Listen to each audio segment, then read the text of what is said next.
Welcome to Financial Investing Radio, where you'll learn the secrets for consistent, high-probability returns in the financial markets for additional income to change your life. Grant applies consistent, high-probability trading systems for the financial markets. He's only recently started sharing these tried and true market secrets. As a gift to listeners, Grant is offering his roadmap to high-probability financial control. Go to financialinvestingradio.com and download yours today. Now, here's your host and trading veteran, Grant Larson.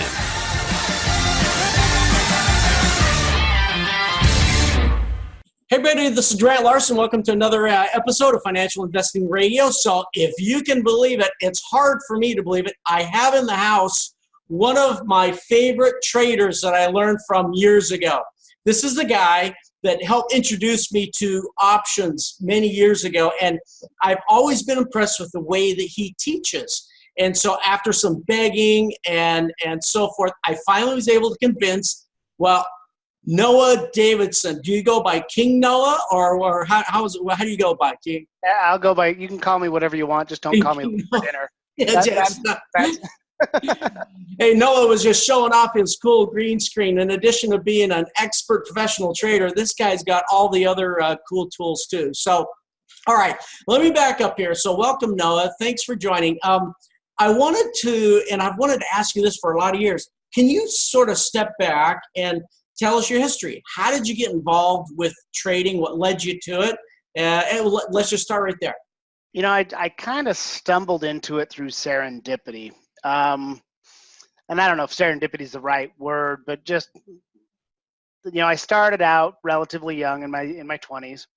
I am a college dropout. I went to the University of Utah for like 7 years. Most people who go to school for that long end up with doctorates, not me.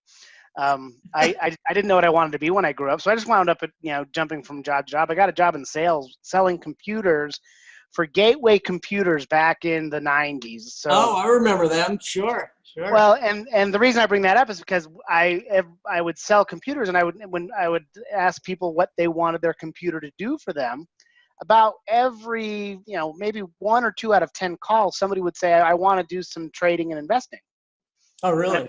Oh, really? Well, tell me more about that. And I just used it as a sales hook to be like, well, okay, that means you need a bigger, faster machine, Yeah. so I could up the price. But it got me interested in the concept, and I was interested in the tech sector in general. So I started following a lot of the tech companies, just to learn more about the industry and to kind of keep up with our competitors and to understand, like, what was Intel stock doing? Because, if we were selling the new Intel chip, would that make their stock price go up? We just started speculating, and I had a manager who said, I can show you how to trade. And so, really? Wait, was this a manager at Gateway? Told you? Yeah, like my sales manager. This is not really? like no formal education at all. And what he showed me how to do was to open up like a Scott Trade type account, and to click, and he showed me how to click the buy button. Nice. That was the extent of my trading. You got to know where the buy button is. Did he show you where the sell button was too, or is it just? No, I did not learn that until I lost all my money. I literally started trading, and it was a bull market in the 90s. And in 97, there was a small blip down, and I got wiped out. And so I learned really, really hard. And later I learned about things like stop losses and stuff like that. Yeah, you only need those when things go bad, right? Yeah. So and then I literally ended up just jumping from job to job, and I wound up getting hired by a software firm. That was called Equus International. They made a trading software called Metastock. And they hired me because I had sales experience and investing experience. I just left out a few details on my investing experience and the fact that I had lost all my money.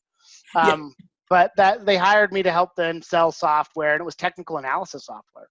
It was one of the very first technical analysis software programs. So I got hired to work for them in 1999. Okay. And this is back in the days of dial-up internet, like broadband really hadn't quite taken off yet. Yeah. And they had 2 platforms. They had a real-time platform that you had to it was like a $2,000 software program, and the data you'd have to spend several $100s a month to get the data. And they had like an end-of-day program that you could use, and it would work on a dial-up internet modem. Oh, nice. So but you had to download your stock data, and then that's what you could get a chart. And so they were actually one of the very first technical analysis chart engines. Wow. And when I worked there, I met a few key people along the way that I found, actually knew more about trading and investing. And I started learning about technical analysis, at first just so I could sell the software. Right. But, and then I met Jeff Crystal. And I don't know if you know. I know Jeff. Yeah, Hey, Jeff. hey, quick question. Was it only end of day information? It was. They had both. They had both end of day and real time. But Really? the real time data, again, very few people had broadband connections. Yeah. And that was still kind of an up and coming thing. Originally they sold the data over satellite. Like you would have to have like a satellite dish to get the data, and they would stream it under like the TV signal. Okay. And so, that's kind of where those companies got their foundation.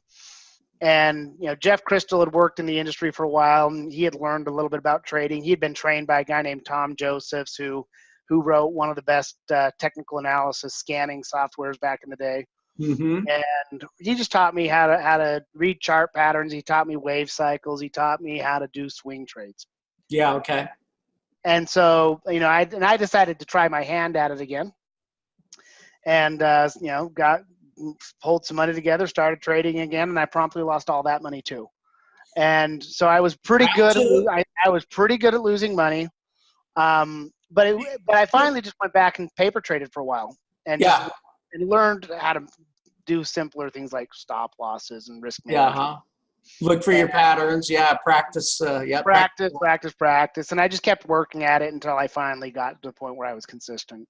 Were you at a place, so you had those 2 losses. Tell me about lessons learned. What did you pull away from those? The biggest takeaway I'd say is that you don't want to let your enthusiasm get ahead of your education.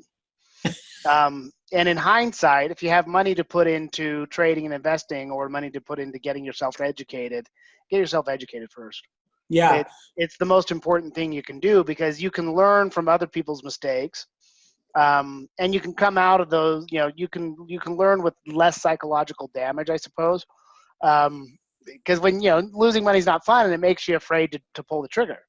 Yeah. And so, and I'm not talking about tons and tons of money, but it was a ton of money to me at the time. Right. And it also, I learned loss aversion, that you got to get over your fear of loss, because loss aversion ends up causing people to lose more money. It's amazing, isn't that? That the very thing that you're fearing is actually what comes about. It changes your perception on the market. In fact, in recent years, I've been studying lots of psychology, because in my opinion, trading and investing is mostly about psychology.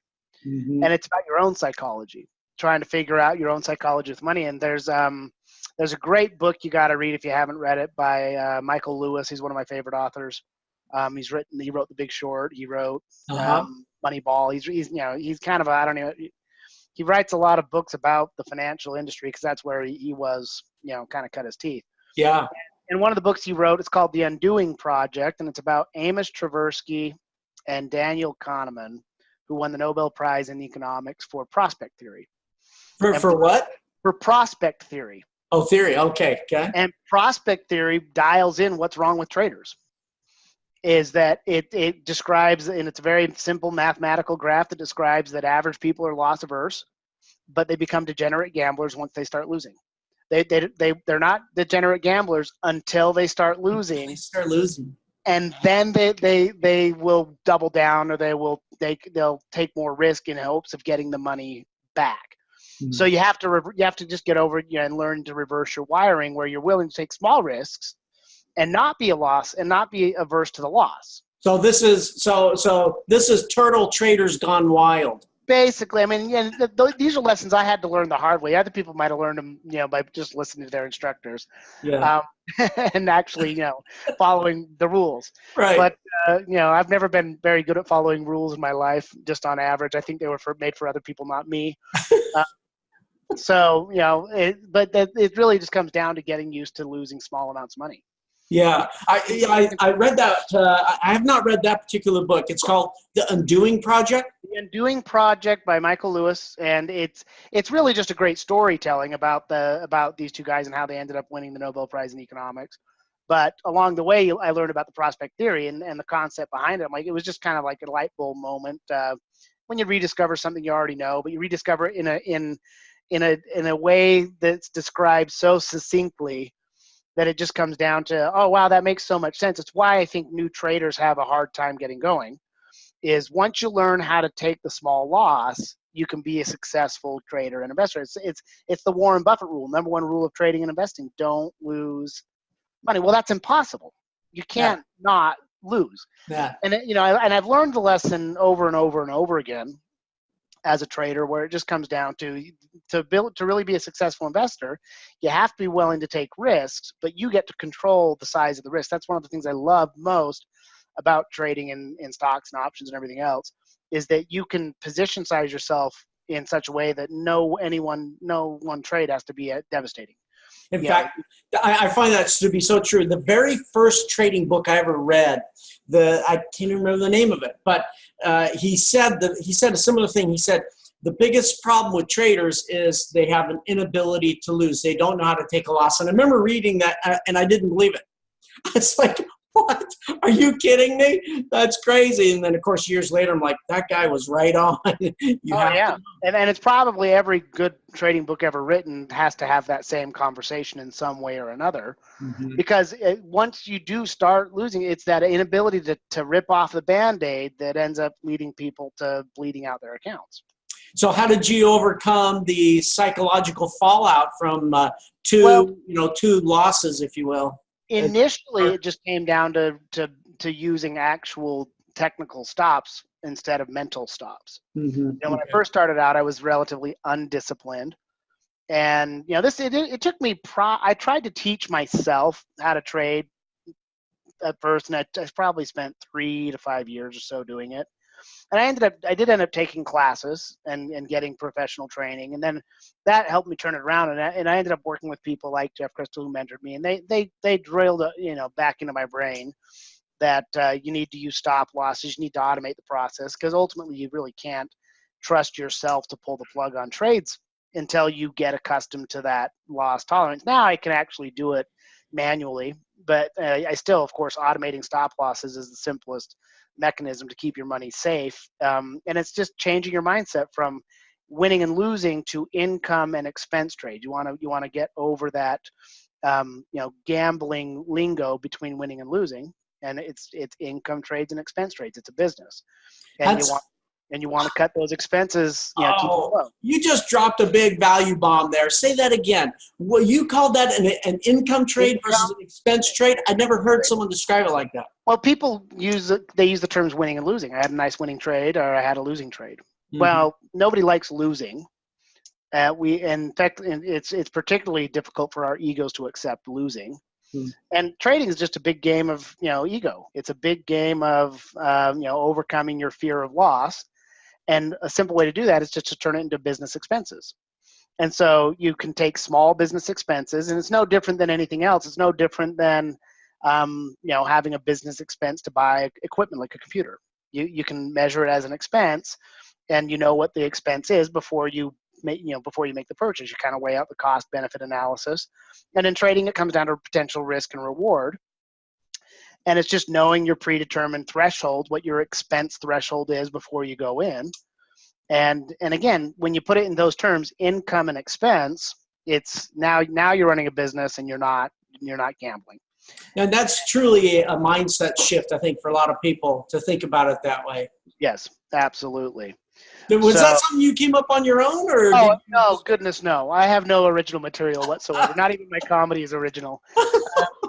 No. Actually, that's something I had explained to me while I was still working for Metastock and selling their software. I met a guy at a Traders Expo. Can't remember his name for the life of me. And he explained it to me in a way. He's like, to be a trader, you just got to get used to losing money. Mm-hmm. And he said, and it's different. He's like, I'm a businessman. He teaches, he was just talking shop and he was chewing gum, and he just explained to me business, income and expense. And I didn't really think that much of it at the time, but later on, when I had actually become a successful trader and I was teaching, I started teaching the master trader class. I used it in the class one day because my memory recalled it, and I've been using it ever since. It was just a good way to explain, a way to treat your trading and investing like a business. This is no longer, again, winning and losing. It's income and expenses.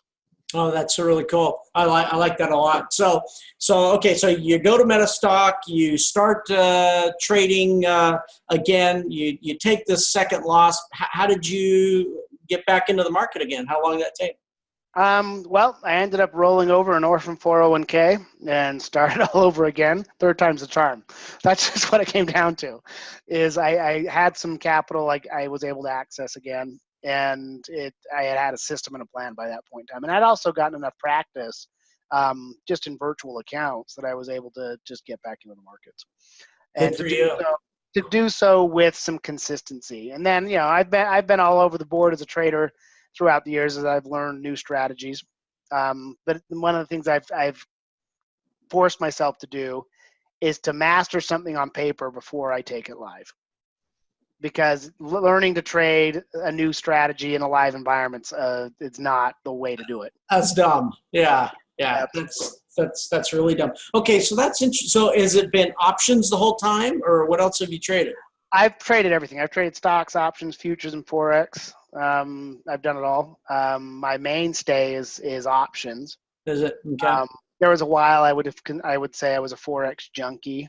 Mm-hmm. But that, the first step is to recognize you have a problem. and you got the Forex market, that 24-hour a day cycle, I was staying up all night trying to trade Forex. Yeah. And, I ended up paying the cost for it with some health, challenges. And I'd stopped trading Forex all the time just because, it was, I think, high stress for me. Yep. I had a lot of fun doing it, but I got to more of a passive income type strategy. Right now, what I would say I specialize in is in options. I've changed the way I trade over the years because I've continued my education and I've continued working on it, and I think that it's a lifelong pursuit. It's not something you can become masterful at, but you never truly master. Are you a directional options trader, or are you going after theta, or what do you do? I do both. My core now is theta. With adjustments and repairs, I can adjust and repair stuff pretty well. But I do a lot of directional trading with I leg into spreads and I have a whole system of adjustments that I walk through. And it's a simple thing where I start out with very little money at risk. I don't use a ton of capital into it. And as the trade progresses, let's say I thought Apple was going to go up and I bought call options. As I start to win on the call options, I then turn it into a spread and I can get the trade usually risk-free. You start out with a little bit of risk, but as soon as you can get your money off the table, you sell another contract against it, different strike price, and you can wind up in low risk or risk-free spreads. And I can even work it into where I can evolve the trades into butterflies and condors that have guaranteed income and no money tied up in the trade.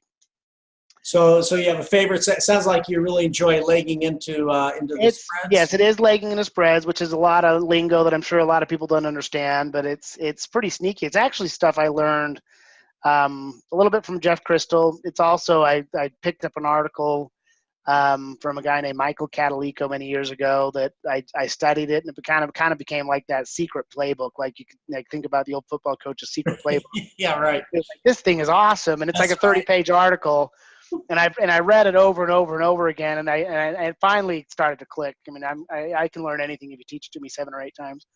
So and then it just kind of became my own, where I was able to start to introduce my own ideas and techniques into it. And ultimately, the best thing you can do is to automate the process, take myself out of the equation as much as possible. So because I'm a pretty emotional guy, just like everybody else. And I got a lot of ego. So if I can predetermine my rules and I can automate a lot of the orders, it takes me out of the equation. It can make it very quick and easy for trades to get in, get out, keep the expenses low, and then I'm able to cycle capital over and over again because I'm able to get my money back out of trades and reapply it elsewhere. How long are you in? Are you fairly short term, a matter of a few days, or are you in longer? I start out typically with either weekly options. If I'm being more aggressive, I'll start out with like 4 to 6 week options, Mm-hmm. but try to have my money out of them within a swing trade, within a swing cycle, which is usually 10 business days or 2 weeks or so. Okay, So, gotcha. I got an example. Last week I threw a couple trades on on Las Vegas Sands and MGM shorts. Yep. This week I was out and adjusted the trades out risk free, and so and that's when you're right about direction, it's not too hard to make money. Yeah. Being right about direction is challenging, and then what to do when you're wrong, of course, is I think what separates those who survive in the markets and those who don't. Well, that's one of the things I remember learning from you early on. A number of years ago, you would talk about how to deal with the adjustments, right, and how to make those options adjustments. So when I got started with trading options, I was doing a lot of weeklies.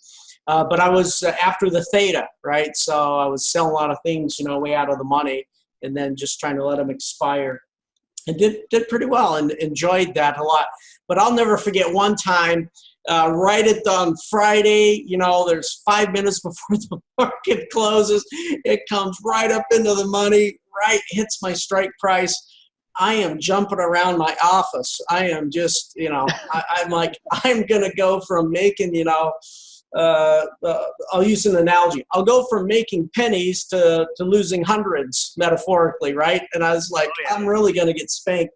With 30 seconds left in the market, it retraced and came back out off my strike price, and it was all good. But, so you got to be really careful. Some of those weeklies, you don't have much time to make an adjustment at the last minute. Yeah, no, and when it comes to theta trading strategies, most of them have backwards risk-reward ratios, and you're banking on probabilities. And so the probabilities are good and the money's great until the trade goes against you.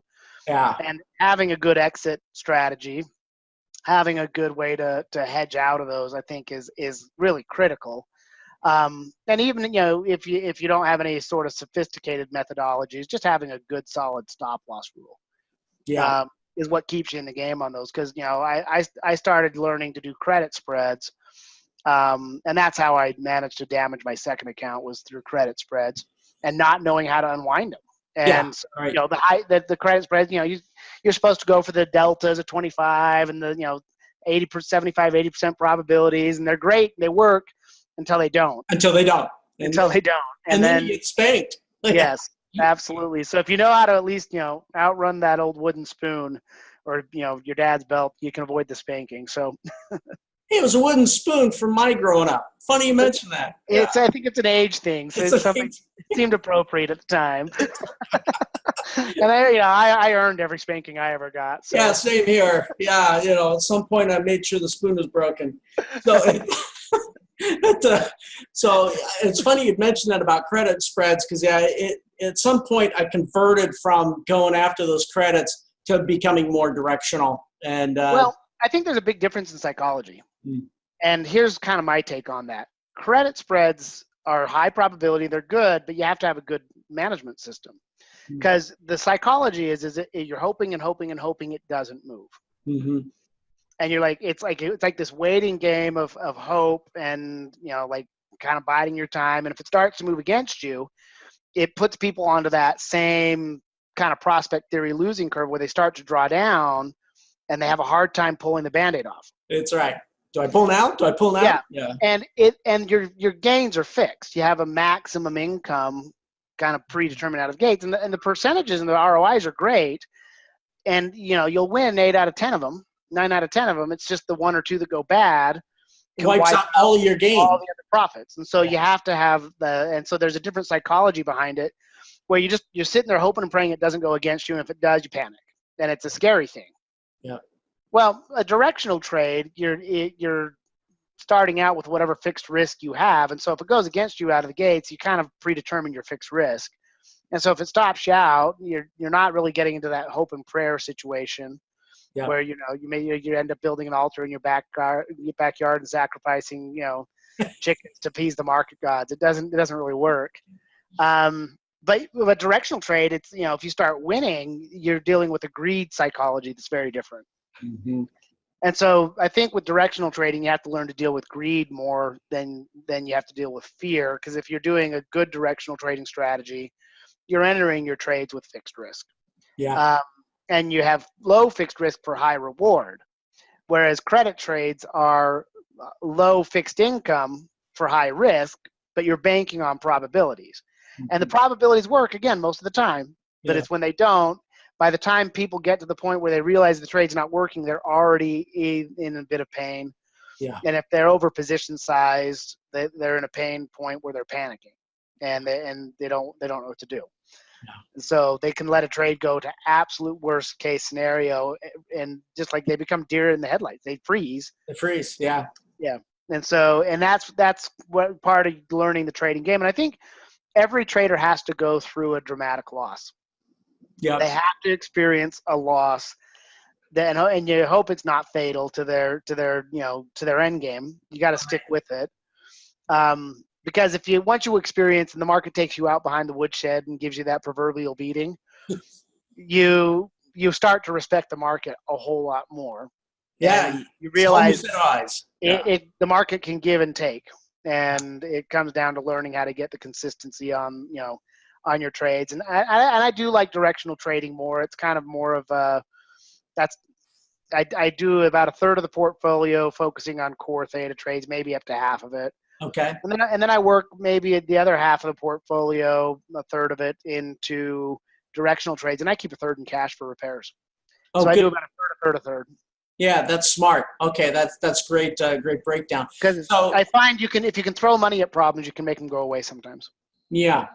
That's very interesting strategy, the way you've broken it up into thirds. Let me ask you this. So you've done this long enough that you've seen patterns of good behaviors, patterns of, not good behaviors. And we started talking about, certainly the inability to take a loss. What other patterns of behavior, either good or bad, have you seen with people trading? Well, I've literally had hundreds of thousands of people go through my classroom.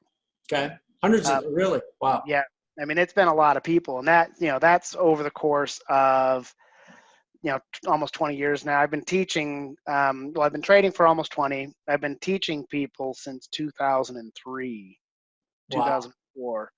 So, 15 years into that, and through the classroom, that's through, the recordings, the on-demands, the live classes, in person and things like that, where, I've had that, large numbers of people go through, but I've also coached a lot of people one-on-one and mentored a lot of people one-on-one.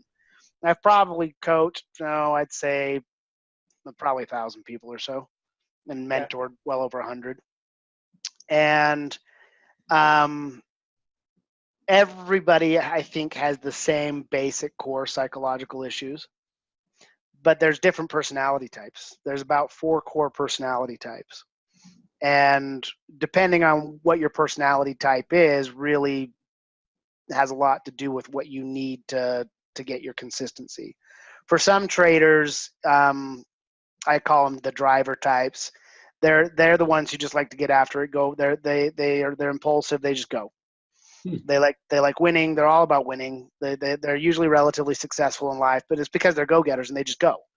And they oftentimes throw caution to the wind, and they're willing to pull the trigger on the trade live very, very quickly without knowing how to, because they just like to go. They just want to see results now. So those people push the button, huh? Yep, those are the folks you got to get to force the discipline on, to pull the reins on, pull back on the reins, get them to slow down and to be more methodical.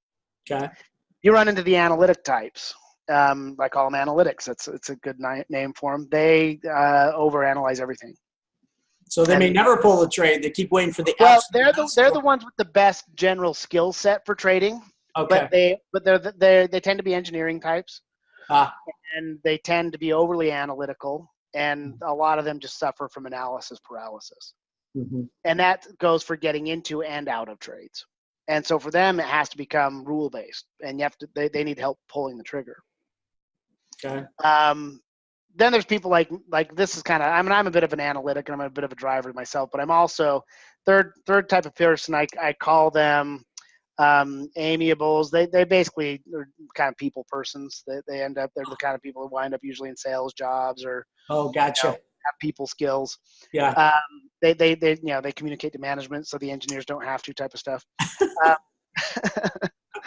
but no, they need the discipline. They need structure, and systems really help them.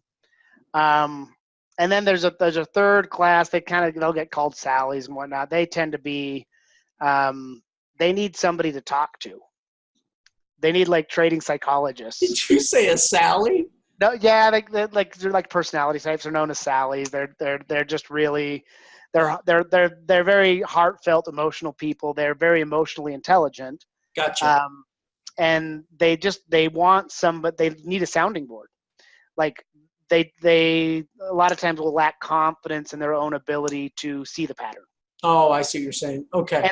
But if they can say, here's a pattern I like. Do you like it too? Once you give them like that, yeah, that's a pretty good pattern. Then they feel better about planning their trade. But they just need that sounding board. Gotcha. To help them out. Mm-hmm. And so, everybody's got a good mixture of those personality types. But the biggest pattern I see, the number one cardinal sin I see is over position sizing. People over position size. They bet they go too big for their britches. Okay. And then that inability to stick with the stop loss. Loss aversion is really a consistent behavioral pattern among people. So much so that, the guys who, Amos Tversky and Daniel Kahneman, won the Nobel Prize in economics for basically identifying that people really behave this way. Because a lot of economic theories are based off of what we refer to as Homo economicus, which is part of the human race that really doesn't exist. It's all the economic models assume that people behave logically, that they behave in their own economic best interest, and they don't. No. People do not consistently. There's a small segment of the population that does that, but the average people out there do not always make the most rational decisions with money. And it's why they say there's really only two emotions that drive the market: fear and greed. And most people experience the emotions at the wrong time, because that's how we're wired. We are not necessarily wired to be savvy investors and traders. It can be taught. Anybody can learn to do it, but it's also learning to overcome your own psychology. And I think trading forces people into learning things that they never really thought about. And about themselves. I know when I got started, that was what surprised me about it. I'm not sure why. I have more of like the engineering background. So I kind of came in analytical, and then I started to realize, wait, I'm the market. I'm trading my own perceptions and beliefs on this. And it took me a while to realize that. Well, that's what there's that great book by Mark Douglas, the Trading in the Zone book, which is one of the best. That's the one I read. Yeah. That's one of the best books about trading and investing, and it doesn't even talk about strategy. It's all psychology. Yeah. And the psychology behind it is fascinating because it's just your own ability to stick with your own game plan. Yeah. And the market's going to do what the market's going to do. It's your ability to make a decision when the market does what it does. Yeah. And it's why you'll discover a lot of successful people have the ability to make quick decisions. Like I like to watch, whenever I do watch TV and stuff, I try to learn from it. I try to watch things that educate me somehow. And I watch things like Shark Tank, not so much for the products. What I watch is the sharks. The thought process. The thought processes that go into there and how quickly they make decisions. They can have a business pitch, the elevator pitch given to them, and they can look at the product and they can very quickly just lay out what their risk threshold is. I mean, they make decisions quickly. And I think that's one of the keys to being a successful trader and investor, is to being able to make quick and or deliberate decisions. Now, depending on what you invest in, the stock market and the options, that requires quick thinking. Real estate, for example, doesn't require quick thinking. It just requires good thinking and deliberate decision making. But the speed of the transactions are not the same speed of transactions that you have in the financial markets. Right. And in business, depending on what business you're in, the speed of decision making can vary. Obviously, most business is not. They don't need incredibly fast decisions. You don't have to go that fast, right? Not that fast. I mean, the stock market and the financial market, literally, split-second decisions become vital, like you're driving a race car. That's true. That's actually one of the things that I really enjoy about futures. I love to trade options and futures, and the futures part is where I go get my fix for needing to feel some of that fast, some of that. A little bit of an adrenaline rush. It is an adrenaline rush, yeah. When I get a hankering for day trading, futures is my instrument of choice. Mm-hmm. And that really just comes down to when I have really good clarity on the market and I have a really good read on direction. That's where I think that you have to buy. It's kind of like being patient, just knowing when to trade and when not to trade. Right. One of the other things I've learned in trading over the years is sometimes the best trade is no trade. Mm-hmm. There's an old saying in the market: there's a time to go long, a time to go short, and a time to go fishing. Yeah. So knowing when to stay out of the market. Knowing when to stay out of the market. And I'm always a little leery of September, by the way. Mid-August through September become potentially risky times for the market, because if there is fear in the marketplace, the fiscal cycles work out. Fiscal taxes, the fiscal year ends Q3, you got your taxes due October 15th, and so a lot of the big funds are making those decisions whether they're in or out of the market. And if they've got a good prognosis for the fourth quarter, they usually stay in. But if there's any fear or uncertainty about the fourth quarter, all the institutions start pulling their money out. Once some of the big institutions start pulling money out, it forces the other institutions into following suit. And it's like everybody decides to fold at once, and the whole market can take a big dip really hard. And it's just a seasonal thing. You go back and look over history, just about every major market crash has occurred. They say it's October, but that's just when they realized it happened. Yeah. It started in August or September. Yeah. Yeah, and the market been fairly volatile here too recently, right? I mean, a little bit more volatility. Ups and downs. I mean, fairly major moves. Well, today was an interesting day, down a bit, and it seemed like it recovered towards the end of the day. But I think we're still in a bullish bias, and I don't think the market's overly scared this year. I think a lot of the economic policies are still having people more optimistic than uncertain. But a lot of the emerging markets are really struggling. Yeah, they are. And if emerging markets continue to struggle, that ultimately affects leading markets, because that's where a lot of their business goes to. And so if you're seeing, recessionary pressures in emerging markets, it definitely will eventually trickle up to the top, and you'll see the bigger markets tumble. Yeah. So that's what I'm seeing a lot right now is between the strengthening dollar and you've got most of those emerging markets down 20% on the year. So that's kind of getting close to official bear market territory. Yeah, it is. Yeah, the dollar continues to strengthen. Yeah. Well, and that's part of that actually affects that too. The dollar strengthens, but that also makes it harder for emerging markets. Yeah. And it hurts things like exports, which can slow some sectors down, but it helps other sectors.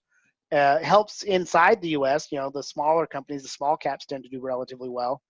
So you've seen a lot of productivity out of the Russell 2000 index. It's been one of the leaders. But the whole market's just kind of, I think it's in a consolidation pattern right now, and we'll just have to watch and see if it breaks out or down. Yeah. I gave up for trying to predict a long time ago. It's not about prediction. It's about quick reaction. Yeah. Yeah, I've learned that from yourself and from some of the other coaches. Talk about who you work with, who you do your education through. Well, I have been an independent contractor for Legacy Education Group for a long time now. I've worked with them as a coach, as a mentor, as an instructor, and even as a speaker since 2003. That's one of the main places I've done a lot of my teaching. I also sell a lot of my own intellectual property through Tackle Trading. We've got that awesome community, and that's a lot of fun. And that's primarily made up of active traders and people who've been through training programs like Legacy Education, and it's awesome. It's a good outfit. And then I've got another platform I run with a guy named Andy Tanner, who is he's been a Robert Kiyosaki speaker and Rich Dad's paper advisor for a lot of years. Oh, really? And he and I just do a little podcast, much like this. It's a webcast. Yeah, we do a full webcast. And we do it once a week, and we just talk markets, and people subscribe, and that's a lot of fun. It's one of my favorite things that I do. What's the name of it? And it's called Andy's Mentor Club. Andy's Mentor Club. All right, we'll check that out. And he runs a little outfit called the Cash Flow Academy, and it's the same thing. It's all the same basic stuff.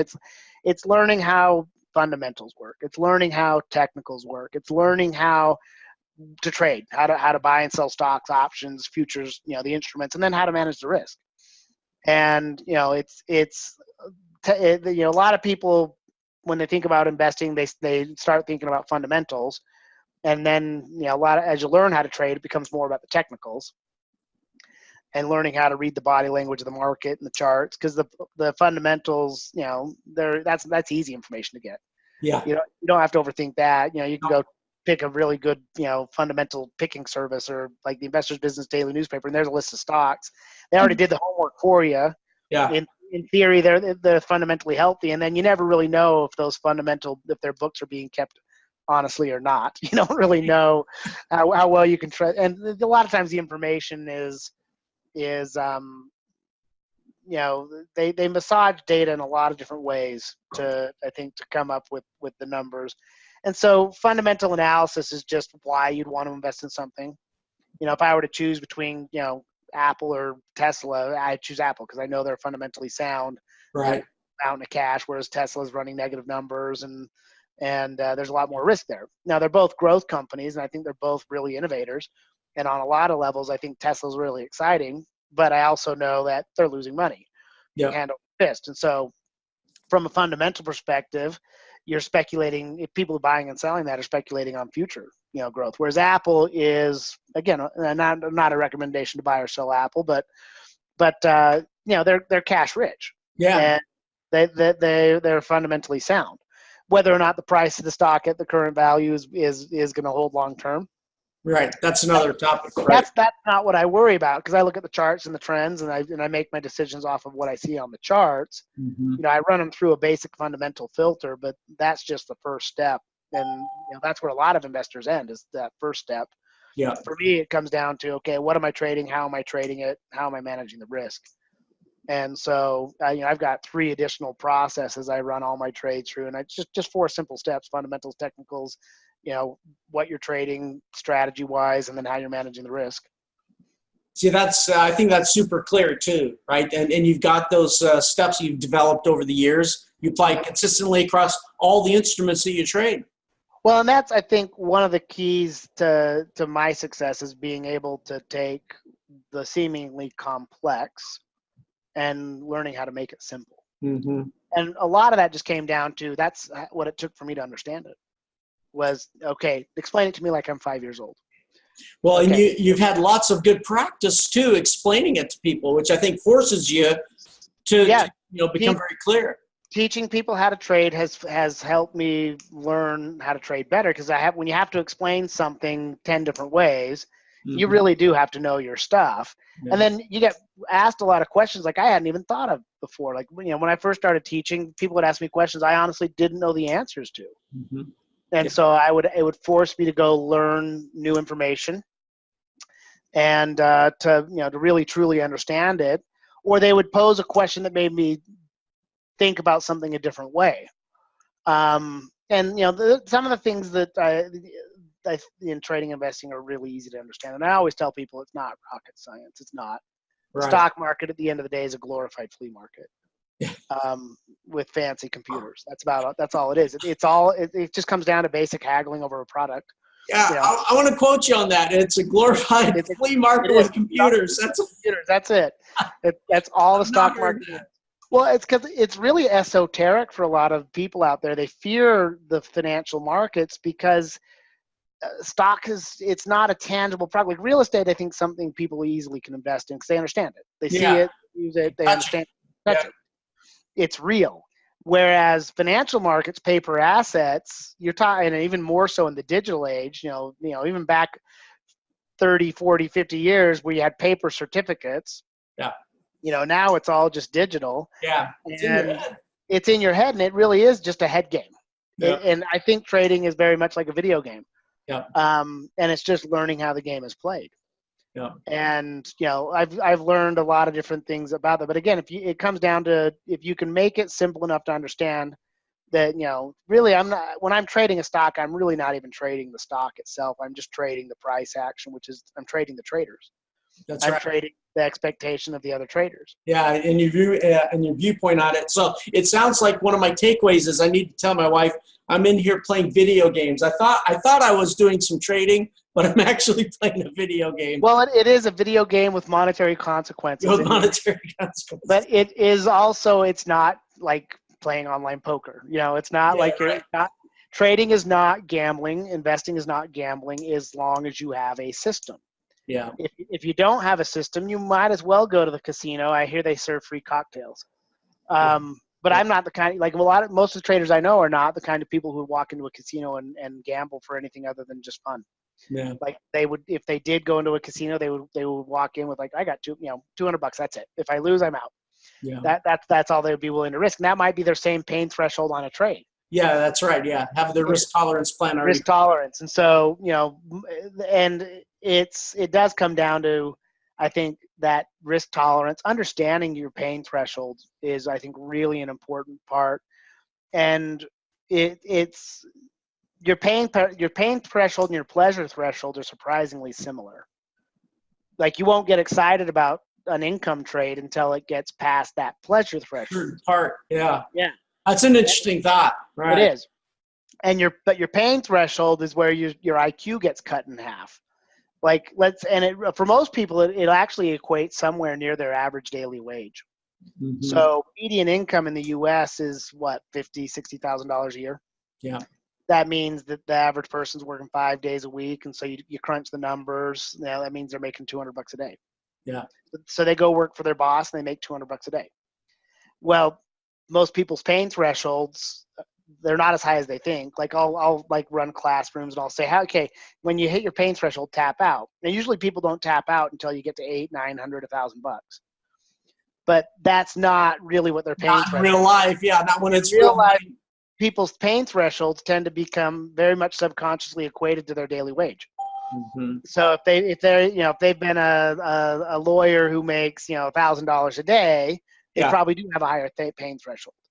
And surprisingly enough, I have not had many lawyers as students over the years. I've had plenty of doctors. I've had plenty of other professionals. What does that tell you, Noah? I don't know. You still gotta figure out what does that mean. I don't know. I've never figured that out. But it's just an interesting. I've worked with people from all walks of life with all kinds of financial backgrounds and all kinds of financial situations. I've had students who are worth millions and millions and millions of dollars, all the way down to I've had students who had to go get a pizza, delivering pizzas to generate capital to start opening and trading it. Yeah, trading. Yeah. And it doesn't matter where you're starting from. What matters is that you come up with a real simple game plan. And the first rule for your game plan is to know what your pain threshold is, and to never risk more than your pain threshold. And start it small. Start at at a $50, $100 pain threshold. Keep it small. And I like your earlier comment about do it virtual trading first, right? And sort of figure out the strategies and your personality and oh yeah, absolutely. And surprisingly enough, even in a virtual account, people feel the emotions a little bit. Yeah. But it's not the same as real money. Once you go with real money, the psychology changes up, and that decision-making process changes when it's real money on the line. Mm-hmm. And I find it's easier for people to lose real money than, psychologically, for whatever reason, they have no problem sticking with the stop loss in a virtual account. But when you get into a live account, for whatever reason, it becomes harder to rip off the mandate. Yeah. Because it's real money. Yeah. So, and you just also, you have to embrace the fact that you're going to make mistakes. Yeah. It's part of the process. It is. Well, Noah, you have been more than kind with your time here today. I appreciate it. And all of your years of experience have really added up to making you a very effective, successful trader. And I've learned from you personally over the years from taking classes from you.